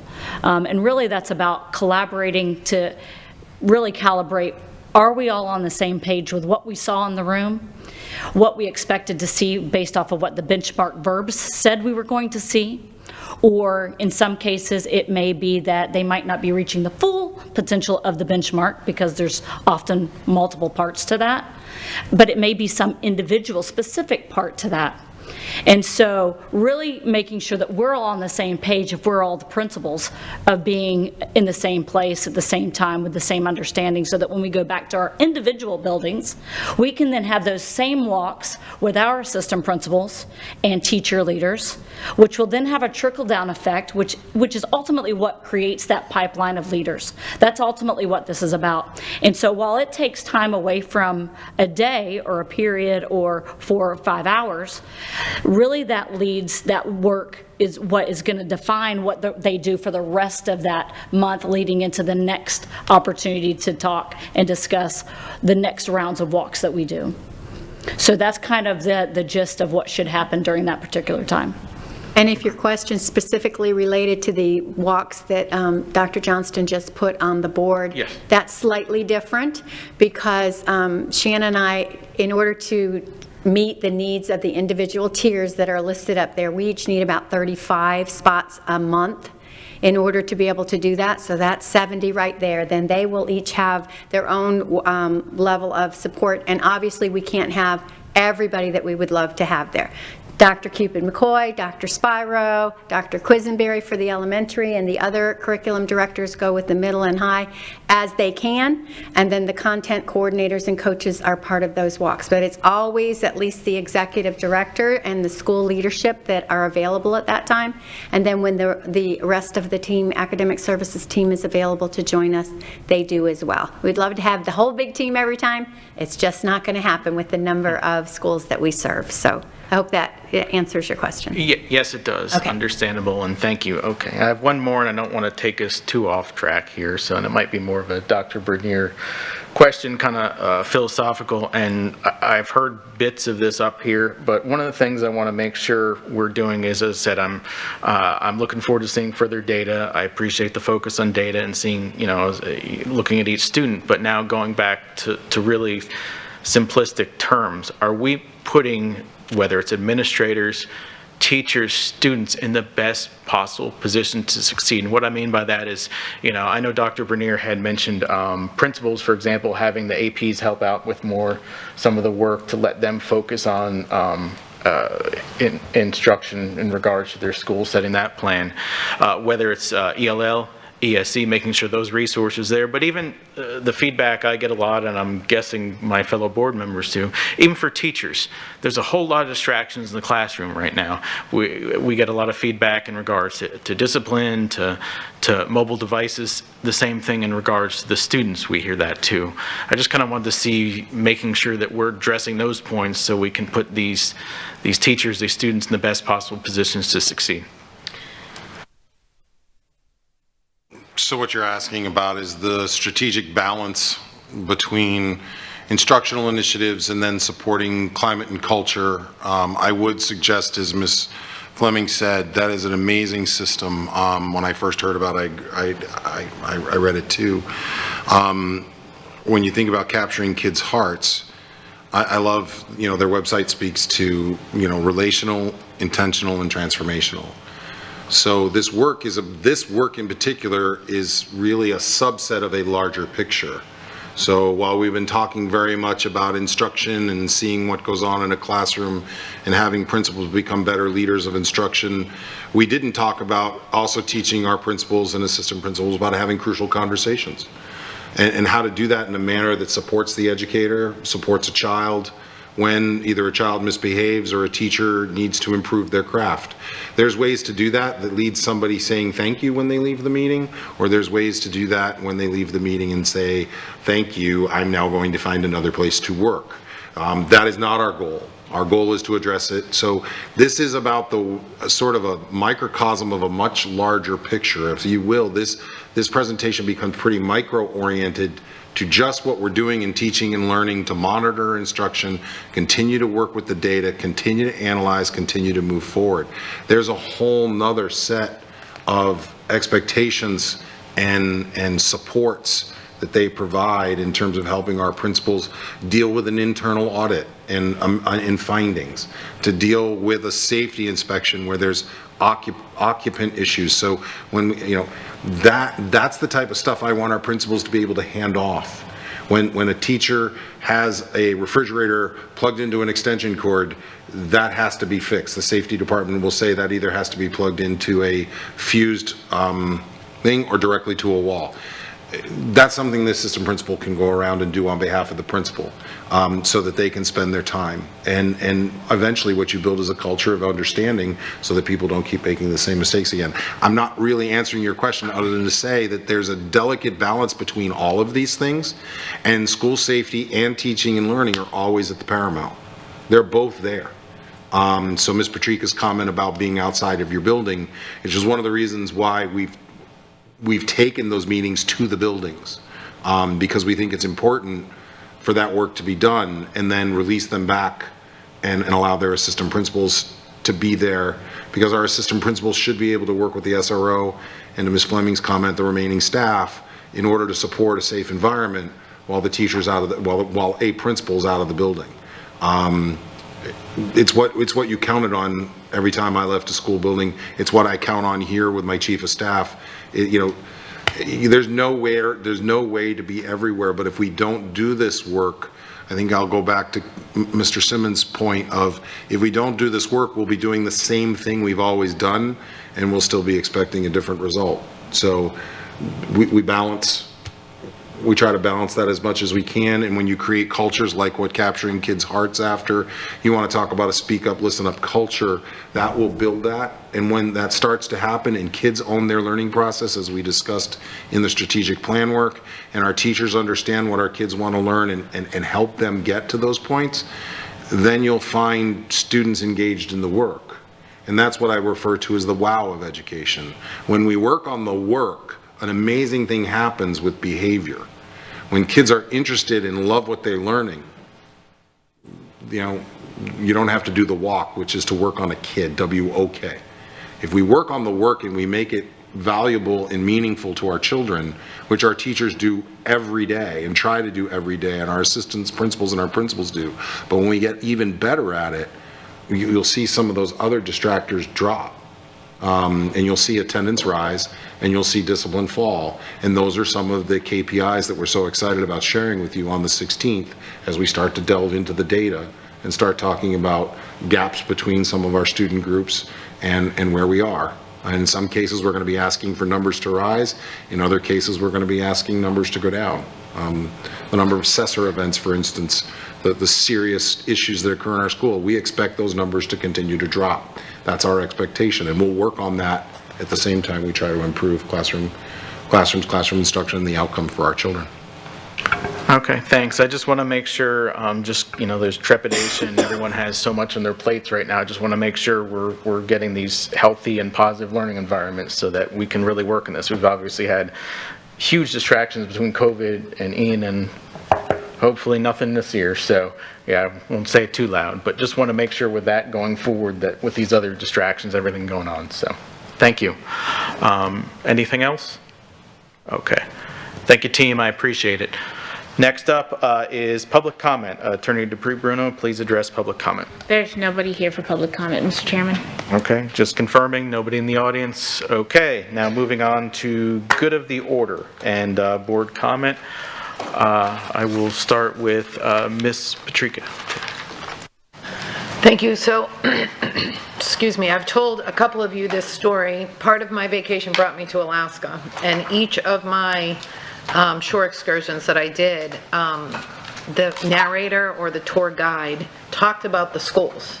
And when we were in Mount Rainier before, my kids pointed out the schools to me, which I thought was kind of cool. But anyways, one of the things I think Chief Newland will get a kick out of is that they have 2 fences around the schools in Alaska, and that is to slow down the bears. So they spot a bear, the bear climbs over the first fence, and the kids are inside the school by the time they get over the second fence. I just thought that was a funny Alaskan thing. They also, they may do it in addition to active shooter training, they do bear training. And I actually saw a little girl scare a bear away.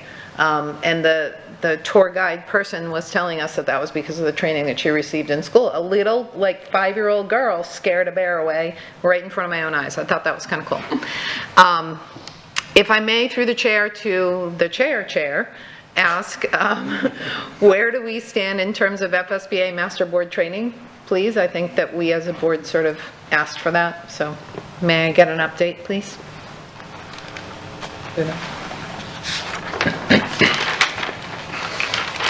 I do not have that answer right now. Okay.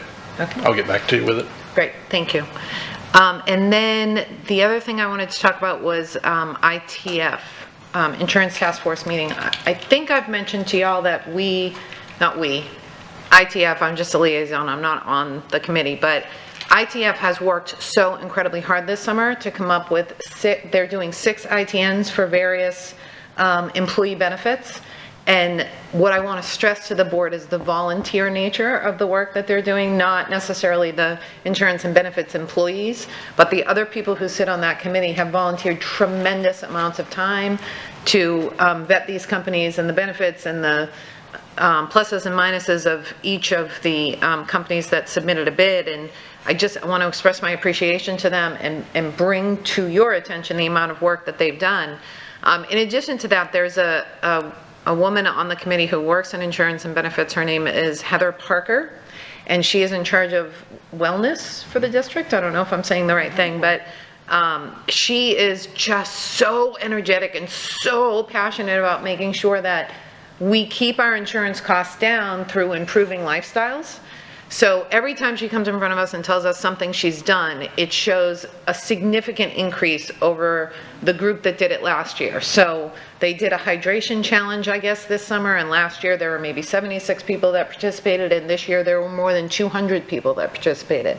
And there is a direct line of proof between the increase in wellness program participation and a decrease in the amount of money we're spending in our insurance program. Am I making sense? I'm seeing shaking heads, yes. So, in the past, we have been a gold winner, a silver winner, or a silver recipient, and then we became a gold recipient, and now we are a platinum recipient, thanks to Ms. Parker, of the Aetna Workplace Wellbeing Leading the Way Award, and there are fewer than 20 of those nationwide. So kudos to Ms. Parker, because I couldn't do what she does, and she just seems to really love it, and our employees are benefiting from it. In this less formal atmosphere than we have tonight at an action meeting, I just wanted to tell my board colleagues that, to the best of my recollection, this is the first time I will ever be making a motion from the table. This isn't something I make a habit of, and I just, like I said, in this more intimate setting, I wanted you to understand that.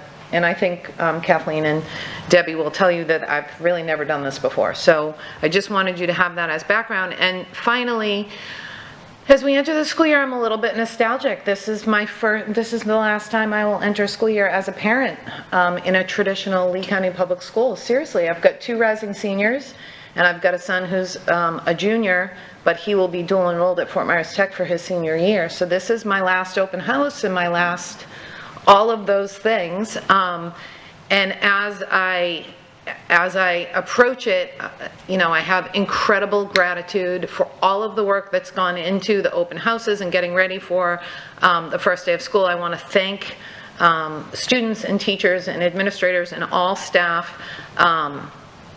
And I want to say to the superintendent that I'm anxiously awaiting that text on Thursday that says all students have been returned home safely. The first few days of school, it's always a very nervous day for me until I get that text. And so anyways, that's my good luck to everybody as we head back to school, and just thank you to the superintendent and his staff for all that you've done to get our kids ready to go back. Those are my comments. Thank you. Thanks. Ms. Jordan? Thank you, Ms. Patrica. I have to tell you, I did see your son at the open gate. So we were there to watch the demonstration. It was very well received. Ms. Morgan was there with me as well. But I did ask him about his vacation from a child's perspective or a young adult, and he said it was great. So I just wanted to let you know that. But I've had, this week, of course, everybody's getting ready for school. All our teachers, principals, parents, you name it, everybody. It seems like everybody in Fort Myers or Lee County is getting ready for school. I had the opportunity to go to several open houses yesterday. They were very well prepared, and they were very well received. There were a lot of parents at the schools. It was insane how many, just about, I know Franklin Park was one, they had well over 200. The James Stevens across the street, the parking lot, everything was just filled. You just seeing vehicles everywhere. And again, and I'm sure that this evening we will hear from parents who are still concerned about the transportation. So I know we've all been probably receiving multiple or many emails regarding that, and I just want to put that out there, that we do hear and understand, and that is something that, that the superintendent has been getting inundated with emails, because we keep sharing them with him. So we're relying on them or his staff or team to respond to the parents, and especially, and not only that, we know that the beginning of the school year is nervous for everybody. I just found out that every Monday now, I'm going to be picking up a child. So I just found that out last night because of the proximity. So we're all going through that, and I know that it's still a lot right now for some parents to try to get used to what that means to them. So I just think we definitely have to have compassion and just try to listen, to make sure that we are listening to the parents or guardians, whoever that is, that are trying to share their emotions of what has taken place for their family, because it's a little bit hard for people right now. So that's really all I have to say. And I apologize again that I missed those meetings. I was not here in town, otherwise I would have been here for the past meetings. So thank you. Thank you. Mr. Persons? I was supposed to be in Alaska. Then my daughter went and had a baby. So we had to change our plans. But maybe next year. I went to a couple open houses. I was at my grandson's open house, went to the room with him and everything. That was all exciting. But then I decided to talk to the principal, and I'm sitting there, and several kids come up to the principal and say, "Oh, I'm happy to be back." One boy says, "I'm so happy to be back. I love to learn. I've been wanting to come back all summer." So that was really exciting. I mean, the excitement in his voice was just amazing. And then another girl came up, and I guess she is in middle school. She says, "Can I still volunteer at the elementary school, I guess, until middle school starts?" And she had transportation to the middle school, and of course she could. And it was just an amazing time to see all the parents there. But you're right about the parking. We didn't have buses and every parent brought their child to school, we'd be in real trouble. Okay, because it's just, they're parking everywhere. Tortuga Elementary was the same way across the street. So it was an amazing time to see all the exciting faces just at the open house. You can imagine the first day of school. That's all. Thank you. Ms. Langford Fleming? I'll save my comments for this evening. Thank you. Ms. Morgan? So I went to an open house yesterday. Dr. Bernier and I had the opportunity provided by Calvin Pruitt in the Transportation Department to see the hardware and software installed in the buses, which is absolutely incredible. Everybody has IDs. Everybody has to use their ID to get into the bus, to get off the bus. It tells the parents have, absolute knowledge about where their child is at any point in time. So that was everything else in the school was terrific. I mean, Rob Cooper does a great job. He had a fabulous turnout for his school, so that was fun. And yeah, those are my comments. Thank you. Thank you. A little bit off of Mr. Persons' comments. Yeah, I was able to attend my daughter's elementary open house last night. It was fantastic, minus the parking like everyone else. So they were really super excited to go back. Everyone at school seemed excited. My son has his tonight. I don't believe he shares that enthusiasm, so for middle school, but either way, thank you to everyone throughout the district and working so hard for that. In addition, I went to my drug-free Lee County meeting this morning. One of the things they're going to be reaching out to us more about is some more integration with some of the SAD and the MAD programs throughout the school district. I know they had mentioned that, so I believe they're probably going to be reaching out a little bit more on that. Also, some of us had the opportunity to go to the Guardian graduation on Friday. That was really neat to see, and I truly appreciate Director Newland and his staff for how much they've done, as well as the Lee County Sheriff's Office and the Guardians. So I was really impressed by what I saw. So that's all I have for now. Next up, Dr. Bernier. I don't have a lot to share. You've covered a lot of it. Certainly open house is a reminder to our community that's listening and not coming to the board meeting tonight. The middle school open houses are tonight, high schools are tomorrow. So we hope that you'll take that opportunity to go out and visit your school building and see the opportunities that your children have to continue to learn. Been doing a lot of press work on behalf of the school district, been talking about our refresh strategic plan and what that means in terms of a focus on academic outcomes, recruitment and retention, operational efficiencies, the desire of this board to be a great steward of the public tax dollar. We've talked about our additional seats at Lemuel Teal and at Lambs and at Amana Serra. Spent some time talking with all of those reporters about our Guardian program, Open Gate, and then as school opens, a reminder to the community, and I'll do this again this evening, about not just talking to our students about how they get to and from school by walking or riding their bike, but how we also should speak to our teenage drivers as well as talk to ourselves as parents about putting down our phones, making sure we're paying attention, because 90,000 children are going to be out and moving about in our community again.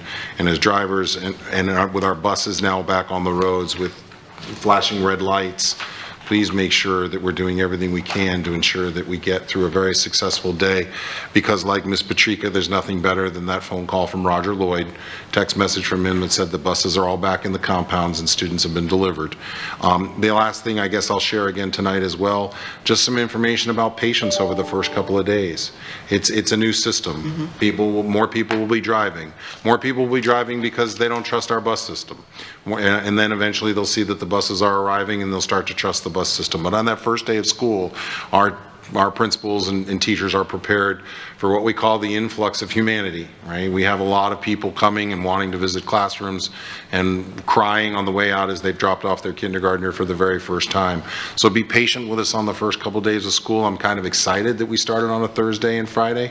It gives us an opportunity to work through those, then use the weekend to refine and just continue to get better and better. And like my chair for this particular meeting, let's keep an eye on our weather and our tropics. We are going to put out some information on heat and heat advisories to all of our parents, asking our children to continue to dress in light, loose-fitting clothing. We spoke with the health department today and our own health officials within our school district. Really important for our children and our families to have that conversation about hydration and making sure our children stay hydrated. Athletics is a whole nother world, but I know David LaRosa and our coaches have a handle on that in the heat indexes that our athletes are experiencing right now. But we just need to make sure we continue to work forward and ensure that our students are as safe as possible, both to and from school.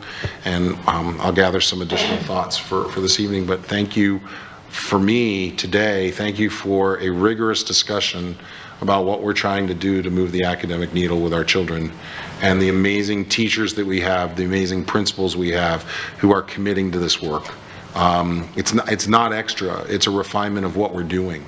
And I'm really looking forward to continuing to see our teachers provide excellence in the classroom each and every day, because they get up every day and that's what they want to do. And I appreciate them, as well as our paraprofessionals and our bus drivers and all the other people who make this great machine that will open on Thursday run. So thank you. Attorney Dupree Bruno? I have nothing, thank you. Okay, thank you. Okay, our next scheduled meeting is our action meeting tonight at 6 o'clock. Seeing no other business to come before this board, this meeting is adjourned at 2:56 p.m. Thank you, everyone. So, Tito.